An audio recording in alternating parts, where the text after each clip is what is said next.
Bonjour à tous, donc je vous fais une petite vidéo pour vous présenter comment réaliser une colle de farine qui va vous permettre de réaliser des objets en papier mâché. Voilà, donc c'est de la colle en fait pour faire du papier mâché. Donc sachant qu'on peut utiliser également de la colle à papier peint, ça fonctionne très bien aussi. Mais on n'a pas toujours cette colle à la maison.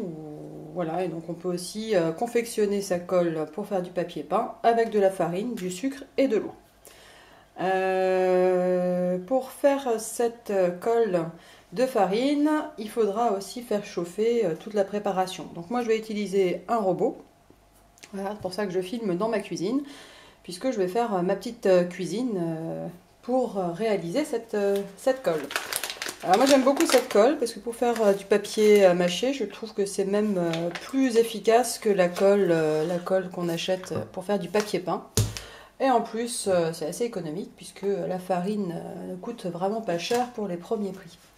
Donc première chose, c'est je vais la doser ma farine, sachant que on peut varier aussi les quantités pour avoir une colle plus ou moins liquide. Donc on va commencer déjà par peser donc sa farine. Moi je vais mettre 50 grammes de farine. Voilà, donc là le robot, ce qui est pratique, c'est qu'il pèse en même temps.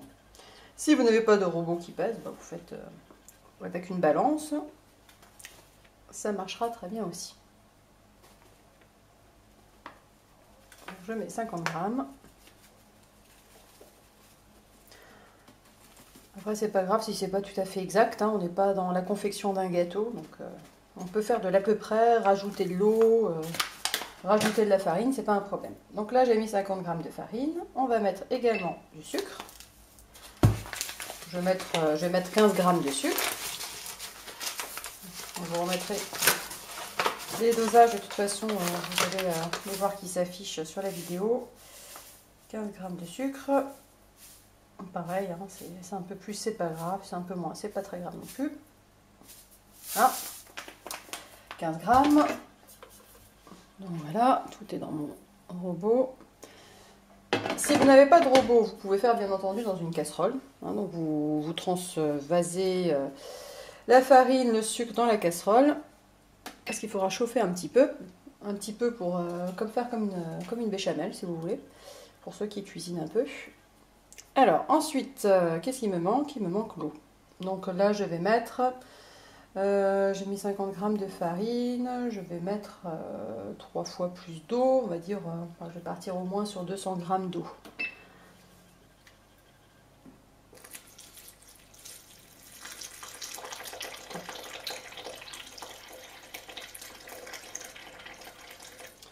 Je mets un petit peu plus, bon, je vais peut-être rajouter un peu, donc 200 grammes d'eau, c'est à peu près un quart de litre, hein, un quart de litre d'eau. Voilà, j'en rajoute encore un petit peu, voilà. Et ensuite, si vous n'avez pas de robot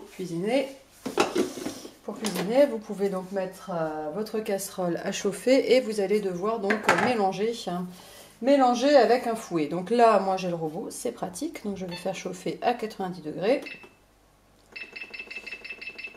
Et je vais faire chauffer pendant à peu près 9 minutes. Alors ça fait un peu de bruit. Donc si vous n'avez pas le robot, vous mettez dans la casserole, vous faites chauffer à feu doux et vous mélangez avec le fouet assez longtemps pour pas que ça fasse de grumeaux. Voilà. Donc c'est sûr que c'est un peu plus fastidieux. Voilà, donc là je mets 9 minutes et je vais faire tourner mon robot pendant 4 minutes. Ce qui est super, c'est qu'il s'occupe de tout.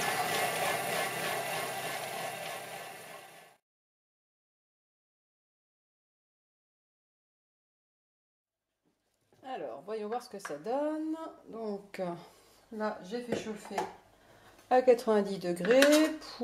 Si vous faites cette colle dans une casserole, il ne faut pas porter à ébullition, il ne faut pas que ça fasse des grosses bulles. Il faut que ce soit chaud sans bouillir. Voilà, donc là, j'ai rajouté un peu d'eau parce que j'ai trouvé que la texture était quand même un peu trop épaisse. Donc là j'ai rajouté de l'eau, donc en tout j'ai mis 500 g d'eau, donc un demi-litre d'eau.